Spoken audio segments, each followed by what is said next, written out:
What's up, people? The clock has struck tequila time. I'm your beautiful host, Ben Foth, and today's special guest is Deeper Thrill. You may or may not know him from Twitter. What's up, DT?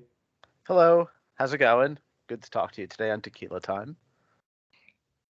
Yeah, so for those in the audience who don't already know who you are, can you tell us a bit about who you are and what you do? Sure. So on Twitter, I'm known as Deeper Thrill. That's my handle there. Same on Telegram.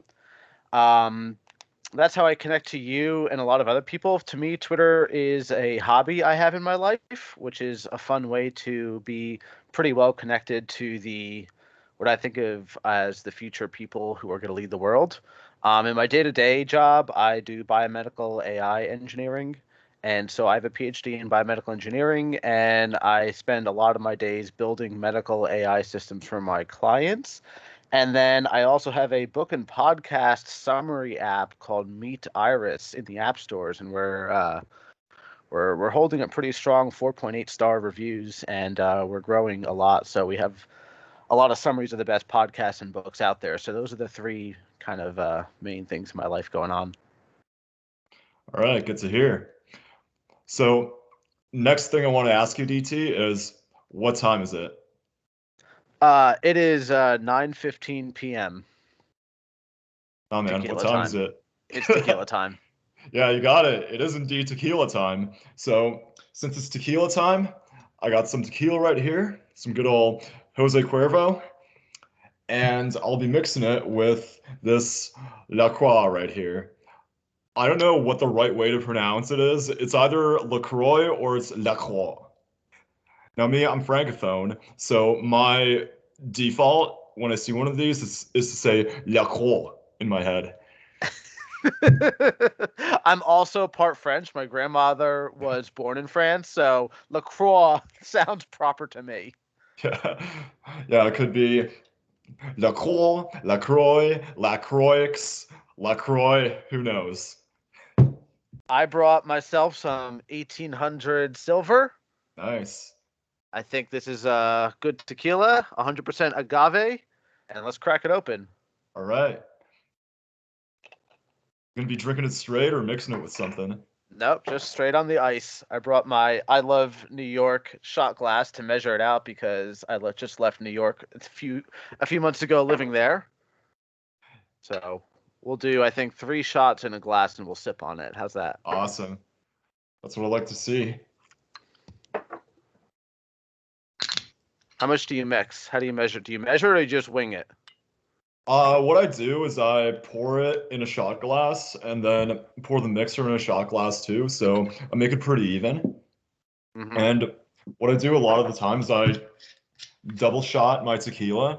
So I pour 2 shots of tequila in a glass and 1 shot of a mixer. It's my favorite way to drink it. It's a good way to drink it. And look what just happened. I fucked the Oh, tab on this fail. thing. Yeah. But this thing's been in the fridge for a while, so like it might have frozen over. Let me see if I can get it open. If not, you're gonna be drinking tequila straight with me. Yeah, I'm down, but I could find myself something else to mix it with. All right, let's see if I can crack this fucker open.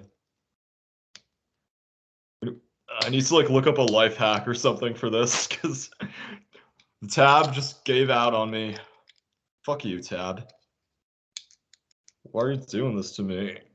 Come on. Okay. Well, I got What's some the orange solution? juice in the How do we fridge. adapt? Improvise, adapt, overcome. I'm gonna run up my fridge and see what else I got.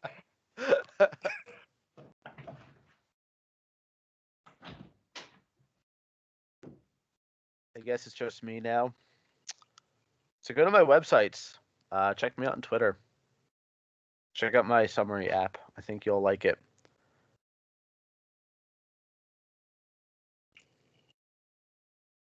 Cheers. Ooh, that's strong. That is straight tequila on ice. All right. So I got another one of these, and now if the tab on this one breaks too, no worries. I got some orange juice. You got So some backups. Yeah, because I don't want to be making another run to the fridge. All right, this one actually cracked open. Good. So besides tequila, what else do you enjoy drinking?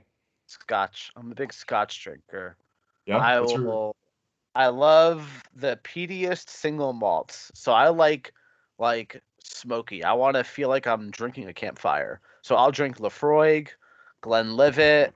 There's one called Peat Monster, which is actually a blend, but like the smokiest things they could combine. But Lafroig is kind of my go-to Scotch that's super smoky and it tastes really good.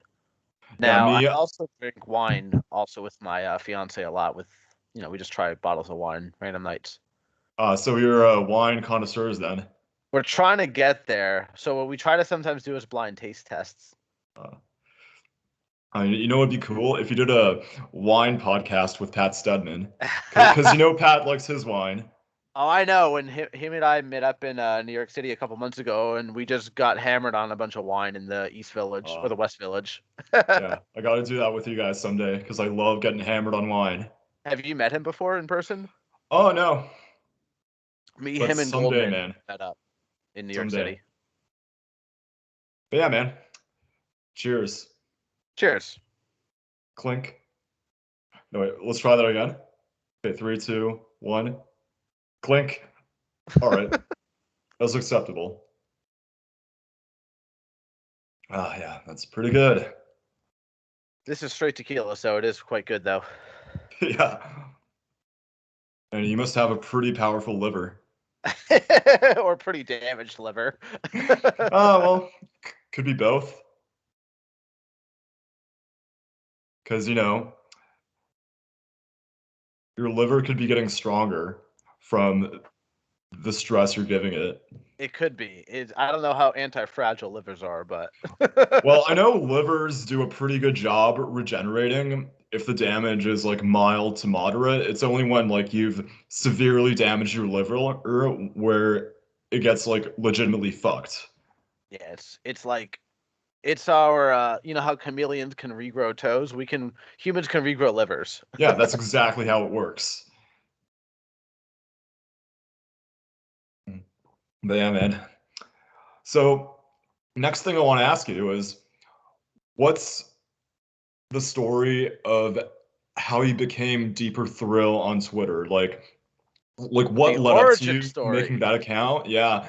Yeah, like what's exactly that? The origin story of how you became Deeper Thrill on Twitter. All right, so this started in 2013, and at that point, I joined the Red Pill subreddit when it was like under 2,000 members. You know the Red Pill subreddit? That's kind of where Rolo used to be, and like the whole Red Pill community, the whole Red Pill term kind of seeded from that subreddit. Yeah, I Uh, used to go there all the time back in the day.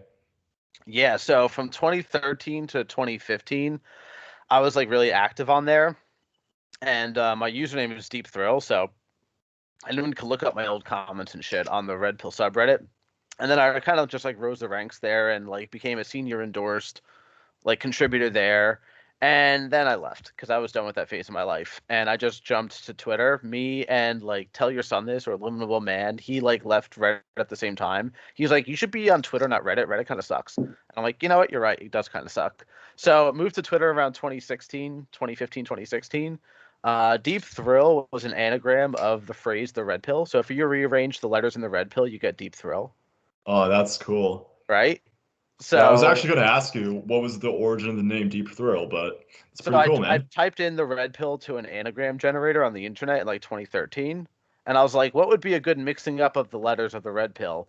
And the best one on the list was Deep Thrill, so I chose that. Yeah, so what got you into the red pill?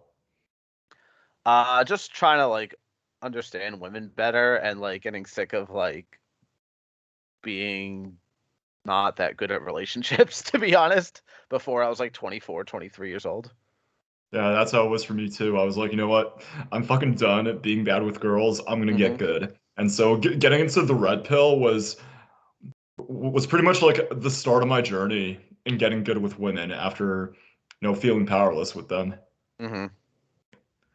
So Um, Yeah, like staying inside red pill teachings isn't something I recommend for guys long term. But if you're, a quote unquote nice guy, like a lot of guys are, like I used to be, then learning about that stuff can start to give you a sense of power in your dating life, but it's not the entire picture, and it's something you should move beyond once you've, Hmm. how do I put this? Once you've like maxed out there. I think so too. I think it's like a good counterbalance to the feminized world. It's a great like counterbalance, but it takes life very economically, very transactionally, like trading value, brand swinging, alpha male of the group. There's a lot of like economics terms. It feels like oh, she's trading her attention for your security, and like the way that they just view it economically, like a transaction.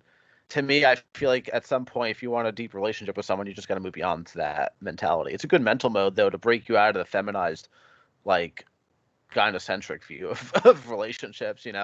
It's a step in the right direction. Yeah, but a step's all it is. Yeah, man. I think it's like it's too economical. It's too transactional. Like, don't we're not. I'm not trading value with my fiance. Like, we're building a life together. It's less Yeah. like transactional focus these days. I feel. Yeah, like that red pill Rolo type of school of thought, like it only addresses the female shadow and the male shadow. Like the way I see sexuality is it's a three-story house and the shadow is just the basement. So Mm. if you're a man who wants to get good with women and you're only going off of red pill teachings, it's like you're building a house, but you're like, okay, I've built up a basement. This should be good enough. Guys, it's a house. I know it's like just a basement. Guys, please understand this is a house. And only really, really low quality people are going to want to move into a house that's just a basement with nothing built on top. I agree. And a lot of the advice just boils down to like, just go lift, bro. Like, if you Yeah, want to just go boost your lift, confidence, be yeah, masculine, have options, spin yeah. plates. It's like Did you there's a know yeah. that women can do bad things? Wow. Also, this is going to be some life-changing advice for you, DT. Get ready. I'm going to blow your mind. Let's do it. Yeah, did you know that women are attracted to high-value men? Like, oh my God, women want to be with men who have stuff going for them. That just blew my mind when I heard it. Right? Yeah, yeah. It's cringe in retrospect. Yeah. You know.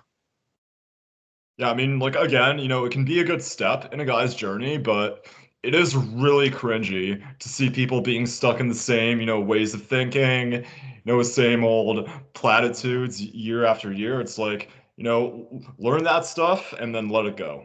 Hmm. Move Right. beyond So, it. Move beyond it. okay. So next thing I want to ask you about is, well, what are some cool things about your work that you're down to share here? Like just anything on your mind that you want to entertain our audience with, go for it. Um. Yeah, I think people. My work focuses on AI, so I think this is a pretty hopefully interesting topic for people. The best analogy for AI is when some to say an AI thinks is like saying a boat swims. So think about that. You don't say a boat swims, and people who think that AIs think are missing the point. Like a boat floats through water with mechanical devices. An AI does calculations and tries to predict something, whether someone has cancer or not, or tomorrow's weather, but it doesn't think. People think it thinks like Terminator.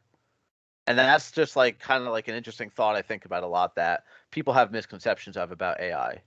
Do you Yeah. feel that way? Oh yeah, it makes sense. But what I'm wondering right now is, do you think that if an AI gets advanced enough, then it could think a lot like a person or an animal could? It Like could not mimic. exactly the same way. Yeah, mimicking. Exactly. It That's what could I'm going for. mimic. It can mimic, but it can't. It won't have the subjective experience of like rationally thinking through something the way humans do. Yeah, plus it doesn't have a soul. Yeah, it doesn't have like a mind. It doesn't have a soul. It's a set of transistors and cogs. But then again, you could say humans are just a bunch of neurons. Yeah, could. But unless you want to get really, really woo-woo and esoteric here.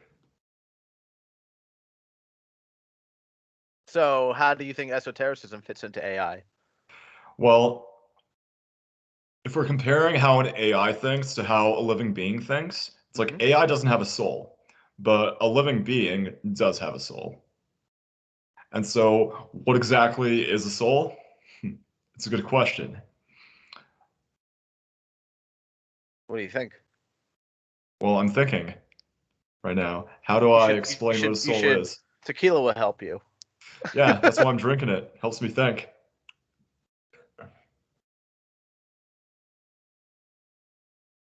I don't know, man. Some things are just beyond my comprehension. Like, what makes a soul really? I don't know. Or what? Maybe the question is, what makes human thinking different from AI thinking? Well, I said the soul. Yeah. So the fact that the way we think comes from, yeah, how do we think? Yeah, so if our thoughts are just electrical impulses running through our head, then what are an AI's thoughts if not electrical impulses? Running through a Or, silicon chip. yeah, yeah, or just like code. That's the simulation theory, right? Yeah, what if we are in a simulation? Ooh. It's unknowable, so it's a waste of time to try to talk about it. Really. Yeah, yeah, it's like you asked me what makes a soul, and like my brain already left the chat. I'm like, man, I don't fucking know. Some things are beyond my understanding. So, what are your thoughts on Twitter these days compared to like old subreddits and the way, masculinity niche has evolved? Well, it's certainly getting a lot less dogmatic. Like I'm seeing a lot of people calling out bullshitters these days, which I'm Yeah. happy to see. It's like we got more people preaching the idea of not sucking your guru's dick, not Hmm. kissing anyone's ass and thinking for yourself, which I'm happy to see. While like a few years ago, like 2019, self-improvement Twitter wasn't so decentralized. Like right now, everyone's like branching off into their own little tribes and stuff, and it's pretty easy to tell who's in whose clique. But when I was there a few years ago, like mostly 2019, early 2020, it was more like a big, huge community where the hierarchy was like whose account's bigger, you know? Yeah, was it like a circle jerk though? Yeah, that's one way to put it. But people are wisening up, not really, excuse me, not really going for the dogma anymore, which is good to see. Good to Where does see it your account evolve. fit into this? My account, like at what point in time? Now. Now? So when I, so how about I explain my Twitter journey here real quick? So I first got Twitter back in high school just to, post my random thoughts and stuff, and I kept it up for a long while, and then I decided in 2018 to quit drinking. And I haven't had a single drink since, so I'm happy about that. Hmm. But yeah, when I was doing research on what to do now that I decided to make that decision, I came across Ed Latimore's website and Hmm. ended up following him on Twitter just because I liked his content. And then through Ed, I discovered a whole bunch of other entrepreneurs using Twitter to do their thing. And I like organically fell into that scene and decided to make my way in it. So when I started out, I was selling ebooks and courses about fitness, dating and relationships, addiction and sobriety, and general self-improvement. And eventually I niched down into the dating relationship stuff and made that my thing. And so I did that for the longest time before now I'm expanding my niche. I'm still doing the dating relationship stuff, but I'm also going to be focusing more on health and fitness stuff. Hmm. So, how I fit in was 2019. I was making my way up in this scene, and 2020, I'd already found like my demographic, what I most enjoyed talking about there, and I've been keeping that up ever since. But What about future? the future, Yeah. I can't predict the future, man. I'm Well, gonna which direction do you want to take your account? I'm gonna keep doing the dating relationship stuff because I don't think I've really exhausted myself there, but I'm gonna be doing a lot more health and fitness stuff. Hmm. And so, where am I gonna be in a year? I don't fucking know. I might not even be on Twitter in a year. I might still be doing the same stuff I'm doing in a year. I might be writing about a totally different niche in a year. Like I can't predict this stuff, but I'm just gonna move forward on anything I feel called to do and see what happens? Cool. I Yeah, like what that. about you? Like your account, it's very much about retweets and current events. Like your I'm pulling it up right now, actually. It's it's DT, the feed you need. That's right. So what would you say your theme is for your account? Um, with the retweets, the theme. So I have different pieces of my account. I have my retweets, I have my own original thoughts, and I have my retweets of my old thoughts. So my retweets of other people's thoughts are more like to try to boost accounts that nudge the narrative in the direction I want to nudge it to. I think I have a certain political point to make sometimes, or a certain philosophical point, and I try to use the retweets to share other people who share in my beliefs and kind of spread what I want to spread throughout, the fucking social media metaverse, whatever it is, this giant web of network of all of us. And The stuff I internet. retweet can go viral because there's plenty of accounts with several 100,000 followers who follow me, and if I retweet something and then they retweet it, it could potentially spread through culture. So I try to perpetuate the thoughts I want to perpetuate. That's for my retweet strategy. With my own thoughts, I'll just post like 5 to 10 times a day, like random shit I'm thinking about. Like I have plenty of that. And then I also use Hype Fury to retweet my old tweets that did well. So those are the three pieces of my account. Did you want any more specifics on Well, that's about what I was looking for. So, how would summarize what your account does in one sentence?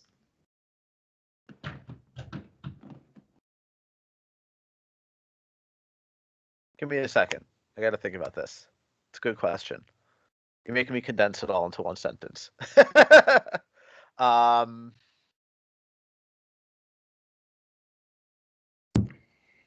it tries to push you to a better world. It sounds freaking cliche and cheesy, but that's what I try to do with it. Yeah, so you're trying to create a better world Push, through sharing push. certain thoughts. Yeah, Push a like better world. yeah. I think there's a lot of echo chamber effects that happen on Twitter, and I don't know if you've seen when I retweet. Does that affect your thoughts at all? I mean, tell me if it's effective. Hmm. You're following me. I follow you, right? Yeah. Well, I mean, it's good stuff, man, but I'm a, pretty independent thinker, so there's not a lot that can sway me. And that's both a good thing and a bad thing, because it's a good thing because I can resist bullshit, but it's a bad thing because it makes me stubborn sometimes and Hmm. unwilling to change. And what do you think about the approach I take in terms of which content I share? Hmm. Well, I think you just got to share what you like, man. Okay. Yeah, I mean, like, it's good stuff. Like, interesting thoughts from a variety of people. I try to actually, ironically, make it very diverse. So anyway, that's what I'm about in Twitter. But in the future, I just always wanted to be a thought leader. Yeah. I always wanted to connect to also the other future thought leaders, the people who are kind of, leading the charge in a way of the directions that we take. Okay. So, what's a random thought on your mind right now? You got some booze in you. You got the dopamine flowing. What Uh-huh. you thinking about, DT?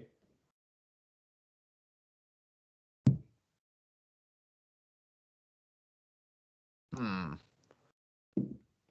I'm thinking that the future is going to be really tight knit online tribes. I think really tight knit online tribes are going to be the one thing that characterizes the future that we can pretty much say is going to happen. I think Yeah, we've already seen some tribes form online and they're starting to meet in person. Everyone's going to get very, very tight with their tribe. And that's going to be the localism that happens in social media. You know, there's going to be clusters of really tight knit tribes online. And I don't think that's a very, grand thought that no one else has thought of before, but I think that's going to be what's on my mind. Is going to be defining the future is your online tribe. yeah. What do you I think? 100% agree. Like that's where I see it going too. Hmm. And like these days, like you can already see the beginning stages of this. Like I said before, our scene on Twitter, it's not nearly as centralized as it was in like 2019, 2020. Like pretty easy to tell who's in with who. Where do you see yourself in that social hierarchy? Is it like high school? Well, it could be like high school, but it depends on what your high school experience was like. Like, if we're calling Twitter a high school, then yeah, of course we Who got are the clicks popular there. kids? Who are the losers? Right? Like, Yeah, it's like popular kids. It's like all the accounts with like 5-digit followers, 6-digit followers, all the alpha male guys who have lost dudes kissing their asses. Like they're that's the how it is. jocks. They're the jocks. Yeah, and then we have the nerds. Yeah, we have the weird kids, like the esoteric e-girls. They'd be the weird kids in high school. Where do you fit in that hierarchy of Twitter as Uh, a high school? that's a very good question, and I'm not entirely sure. I'm gonna have to think about that one. Yeah, I'd say one of the, chaotic neutral theater kids. That's how I see Chaotic myself. neutral theater kid. That sounds like a musician. Yeah. Yeah, but too bad for me. I got no musical talent. Theater. Chaotic neutral theater kid. All right, I could live with that. Yeah, what about you? What high school stereotype would you be in our corner of things? I'm the weirdo that people are drawn to that takes people away from the popular kids. Yeah. Yeah, it's like the weirdo social connector. It's like the Yeah. alpha alternative boy. Yep. Yep. I'm the one that the popular kids hate because I'm just gonna draw people into my view Yeah. based on my uniqueness, but it's not gonna be like their jock attitude. Yeah, That's it's if I like had to. yeah, it's like every high school had that one kid. Hmm. That would be my role in this Twitter as high school Yeah, well, me, fantasy. it's like half the time I'm spouting like awesome, well thought out platitudes, and the other half of the time it's just like I'm just like doing stream of consciousness shit posting. Hmm. You got to be So, genuine though. People like genuine, you know. 100%. But yeah, man, we've already talked about how you are on Twitter. Now let's talk about how you are in, real life, IRL, the great outdoors, the real world. So tell us a crazy story from your life, like anything that's going to be entertaining that you're ready to share. Sure. And I think it's a good question because I've met a bunch of people from Twitter in real life, and I think that's important. So before I get into and I already know what story I'm going to tell you. Before I get into my story, I've met a bunch of people from Twitter, like Ajax, you know him, Of course I do. Soulbra, Grit Cult, you know them. Yeah. Met all them. Jim O'Shaughnessy, I met in person. Chief Chuck, you know him from Twitter. Vaguely. Yeah, and then Chance Lunsford, you know him. Yeah, I I've haven't seen met him. him in person yet, but I talked to him. Anyway, so I think it's good to like meet people in real life because like you get a vibe with someone that even video chat you don't get unless you guys are out in like walking the streets or something. So Yeah, like, it's like, holy shit, this is an actual person mhm, and not just some deep like fake. yeah, yeah, not like some, set of pixels I'm seeing on a Yeah. screen. It's like the same thing as when you see a band you like in concert, you're like, holy shit, they're real Yeah, people and playing not real just instruments videos. live. Yeah. Yeah. Yeah, So that I've always met a like bunch of blows your people, mind. and I think that's I'm always willing to meet people, especially people who come to New York City. So anyway, a story about my life. It's appropriate for tequila time. So in 2012, I was hanging out in Philadelphia with Andrew Bynum, who is an NBA player. If you can look for him on Wikipedia, Andrew Bynum, Bynum, and he was drafted to the NBA at 17 years old. He was making like 16 million a year, and I was 24, 25 years old, and I had just met him, and I was going out like partying with him, while he was benched on the 76ers and yet getting paid 16 million a year. We ended up just like living a life of luxury. You know, he would just order whatever he wanted. He had like a freaking elevator in his penthouse in Philly, and he wasn't playing a single day on the court. But they Philadelphia 76ers, part of his contract, had to pay him 16 million a year.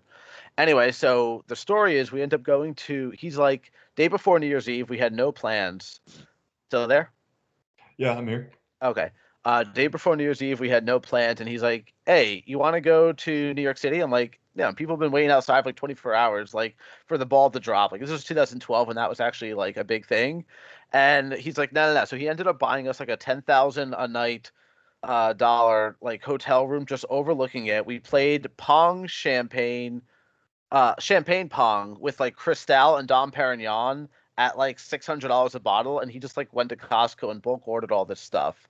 And so a lot of my like 20s was like hanging out with like cool celebrity type people and just trying to live a life of fun in New York City. So that's kind of how I am in real life. Like I went to a bunch of like Tiesto concerts before Tiesto was a big deal. Like back in 2006, 2007, like I was into like trance raves and like going out with like NBA stars and like drinking Cristal out of like pong cups. Like that was kind of like who I was back in the 20s, if you want to get a feel for me then. All right. Yeah, New York City is ought to be a pretty, high energy place, eh? Oh yeah. It's Yeah, just like always people out, always people awake, always high energy. yeah, hustle and bustle, right? Yeah, except during Yeah. quarantine, during COVID, it was Yeah, really like dead. I was actually thinking strongly about moving to New York City once I got my finances right, and then COVID happened, and I'm like, yeah, no, I don't want to go there. Seems like a liberal shithole now. It was desolate. Everyone is in a very high strung panic mood all the time. Yeah, I can only imagine. Yeah. Yeah, Everyone's super that's tense there. yeah, that's why I've always stuck to, the smaller cities, Hmm.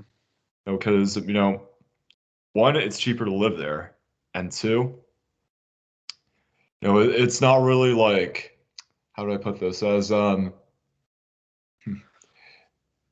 it's not really as impersonal as the bigger cities are. Because Is that better, you think?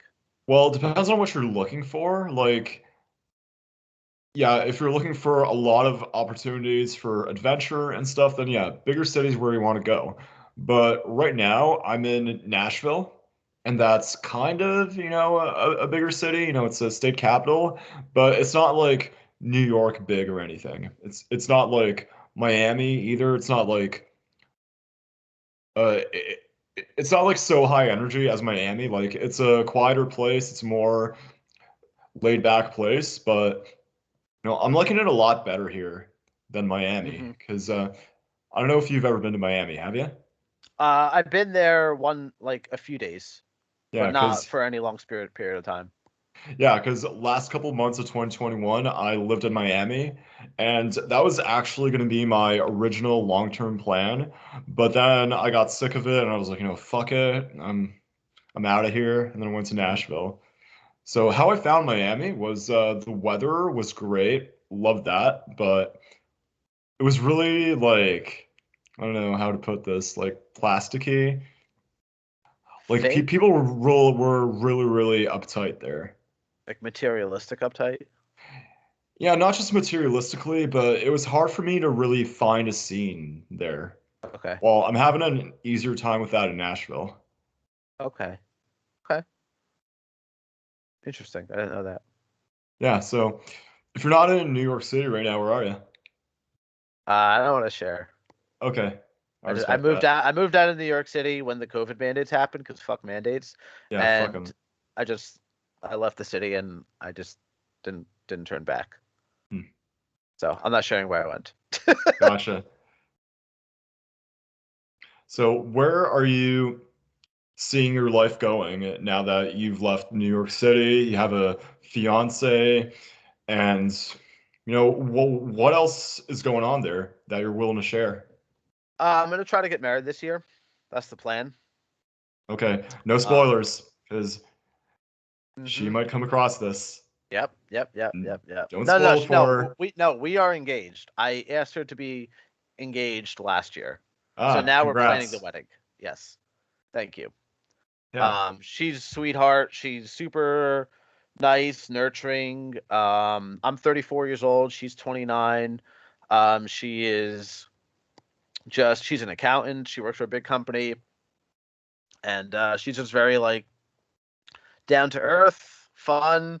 She likes to travel the world. Like we both been to Asia, which is pretty cool. I think traveling's important. It's something that both her and I connected with, and she's just a very sweet, nurturing girl. So. yeah. So since I'm a dating and relationship guru, I'm Mhm. curious. What are some of the most important lessons you've learned from being with your fiance? Don't let things fester. If you're upset, have the fucking balls to tell her in the right way. When people let things fester, it just explodes at random shit times and it's stupid and it hurts both parties. So, but most guys and girls don't have the courage to say when something's bothering them in the moment. So you have to have the courage to just be like, "Hey, I wish you didn't do this."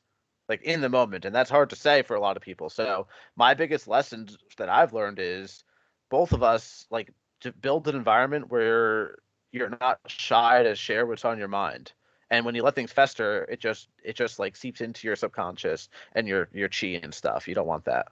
Yeah, and then it comes out as emotional Yeah, vomit. Because exactly. like, yeah, because like what I've seen, like more times than I can count in people is that they repress how they're really feeling and then just repress it, repress it, repress it, and then something triggers them and they just snap. Like they go bonkers, Yeah. letting it all out. They're just like puking out all that emotional vomit. Well, I And like, think that's some people like unleash all at once, and others let it trickle out slowly, where they're just like a little more bitter and frustrated at their partner on a day-to-day basis, and the partner doesn't know why.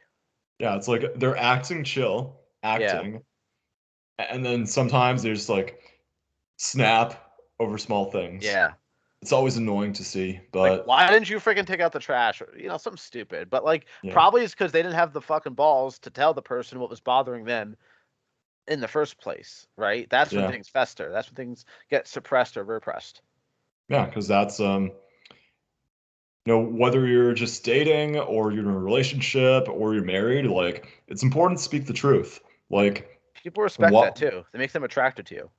yeah, like it's polarization. Like the more honest you are about who you are, what you're thinking, what you're feeling, the more you're gonna repel people who are wrong for you, and the more you're gonna attract people who are right for you. Hmm. Now, we talked earlier in this podcast about the red pill, and this actually ties in nicely with my own journey in dating and relationships. Like, I knew back in my red pill days that, it wasn't all there was to dating and relationships because like I actually wrecked things with at least a few good girls because I was leaning too heavily into that red pill stuff. And then I came across the book Models by Mark Mark Manson. Manson. Yeah, yeah. Yeah. Yeah, like Mark Manson's like It's a good my book. biggest inspiration in writing and he was also my first inspiration for getting to creating my own like a dating relationship content. And his book Models was what really got me reclaiming the power in my dating life. And I'm pretty sure you already know this if you've read the book, but the central theme of it is that the more needy you are, the more you're gonna repress what makes you yourself, and and so the less attraction you're gonna have with girls who are right for your higher self. Like I don't know, have you read Models? Oh yeah, I've read it. I loved it. Yeah, so it was my extremely valuable guide during a season of my life where I was taking back the power in my dating life. Hmm. It's Yeah, like you said, you attract who you kind of put out there into the world. yeah, you attract who you are. And so the more honest you are about who you are, the more you're going to attract that. Hmm. And that creates more fulfilling relationships, I think, and more stable Exactly. ones. Exactly.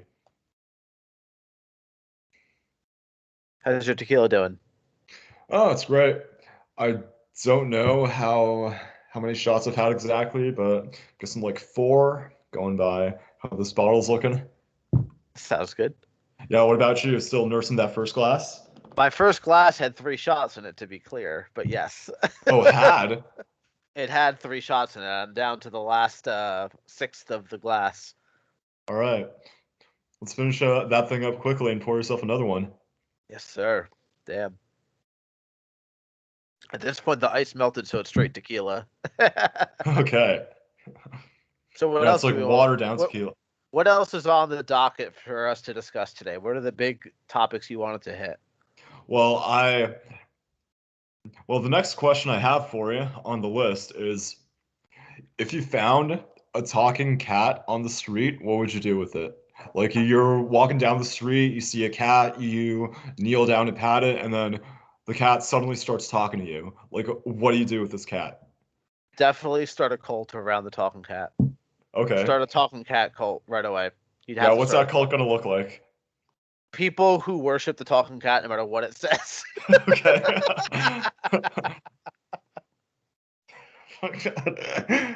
Yeah, but What would like, you do what with the if? talking cat? Yeah, but like, what if you're the only person who can hear the cat talk? Right? Wow. Yeah, Then I'm yeah, the it's like crazy that person. old cartoon with Michigan Hold J. on. Frog, where this guy who's like down on his luck finds the dancing frog, but the frog only sings and dances for him if someone else is watching. It's just a normal frog. Like, what if the cat's like that? What would you do?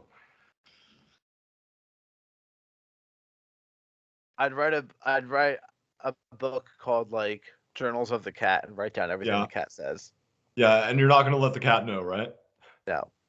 No, just be like, The cat will be my muse, my talking prophet. all right. But what's the cat saying? I'm wondering. Well, I don't know. Is the cat talking like gibberish, like I'm in the mood for some ham and cheese, or is the cat like Putin's gonna invade Ukraine on February 16th, 2022? Like, what is the cat saying? We don't know. Well, I don't know, man. You're the one who met the cat, not me. What's it saying?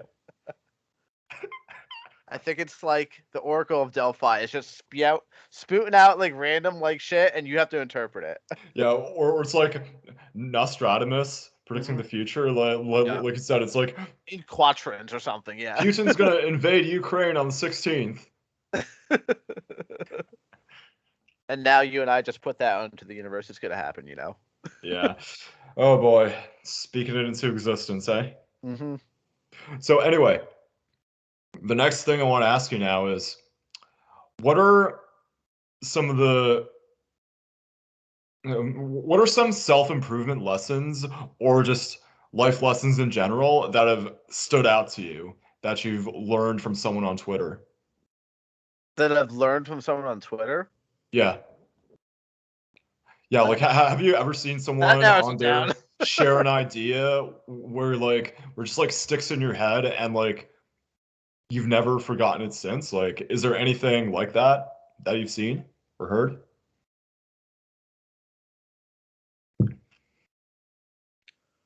Um. Hmm. Hold on. That's a good question. You're making me think. I need to drink. Hold on. Do you have answers ready to these for these? Do you have Uh, ideas shaking you? Oh yeah, I have a few that are really stuck with All right, me. well, let me answer first then. Hold on, let me think.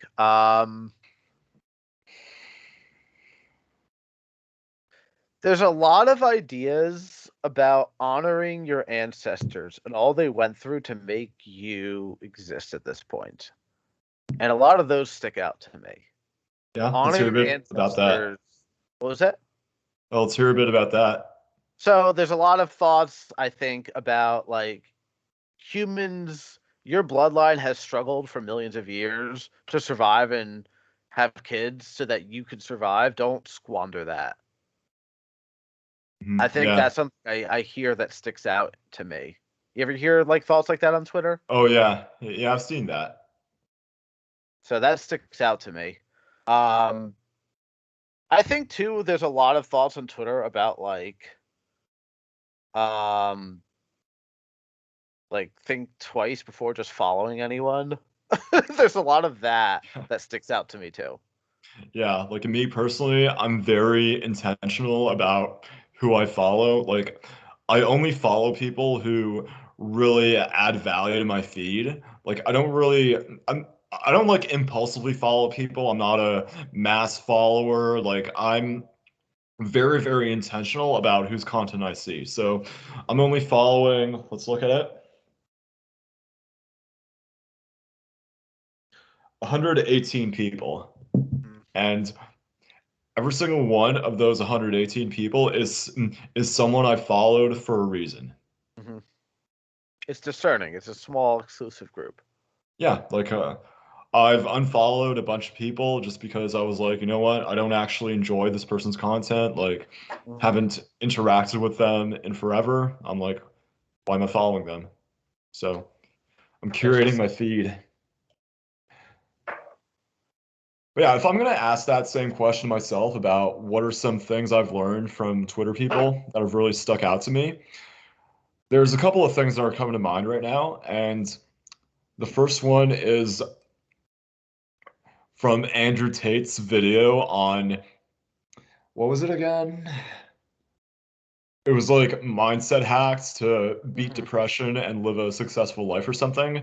Like when he talked about, being a sayer, being someone who always follows through on his word. It's like if you say you're going to do 100 push-ups, you have Mm-hmm. to do 100 push-ups. The reason people trust me in business is because if I say I'm going to do this thing, they know I'm going to do this thing. Like the concept of being a sayer, of always honoring your word, that really stood out to me. Like I'd always think about it, and from that I learned like to be really intentional about what I say, not to talk shit, to like always follow through on the things I say I'm going to do, and it's something I that's really find changed my life.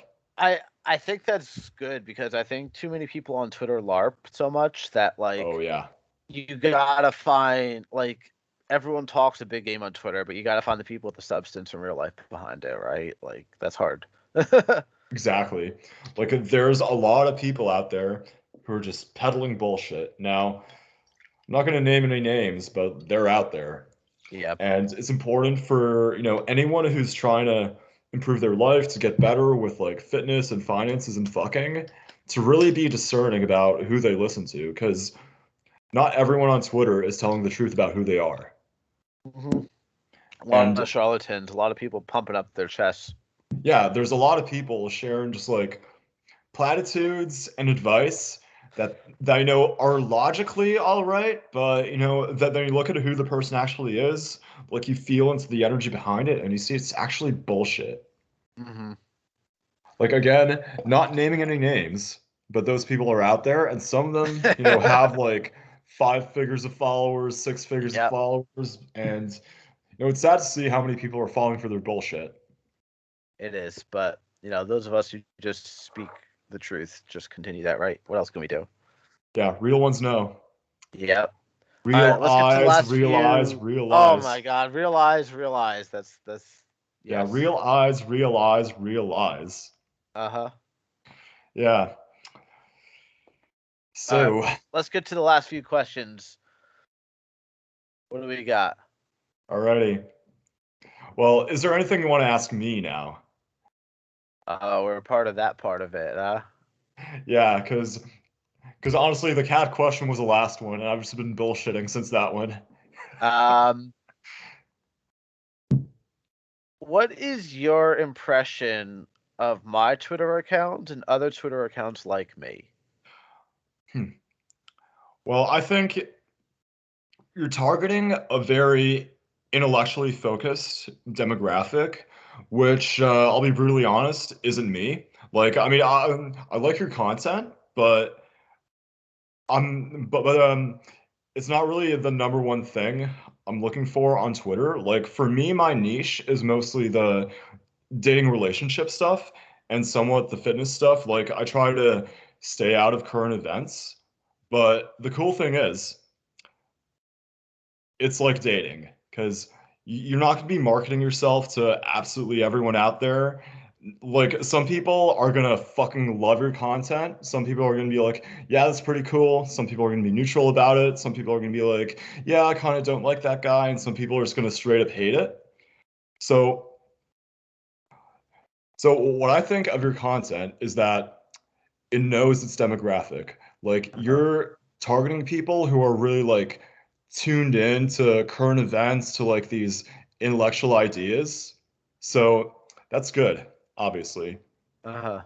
Yeah, well, me, like, I haven't entirely found my niche. Like, I know I'm operating like way, way beneath my full potential now, but people are, but like, I've kind of found my niche with like the dating relationship stuff and like the fitness health stuff. And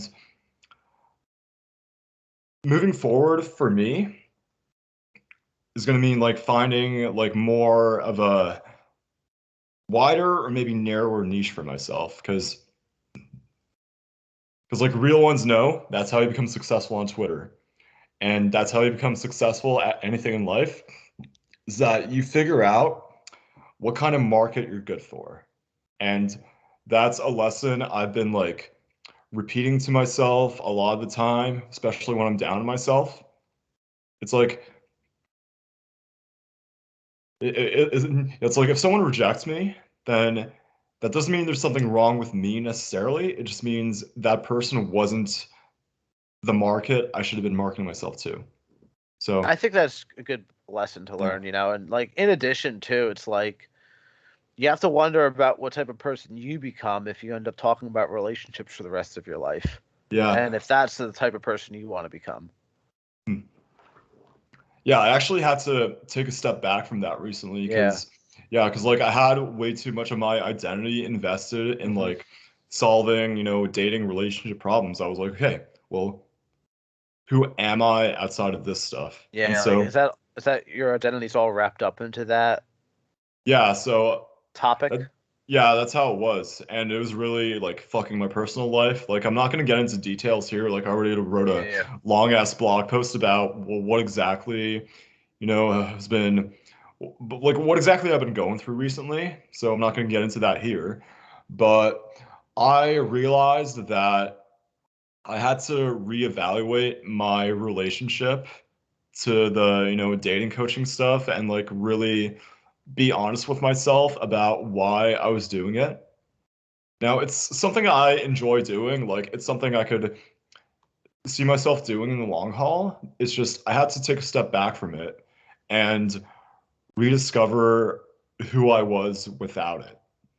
And so, getting more into the fitness, health, esoteric stuff, that's a part of it because I'm really, really into that stuff. Like, Read the Kybalion.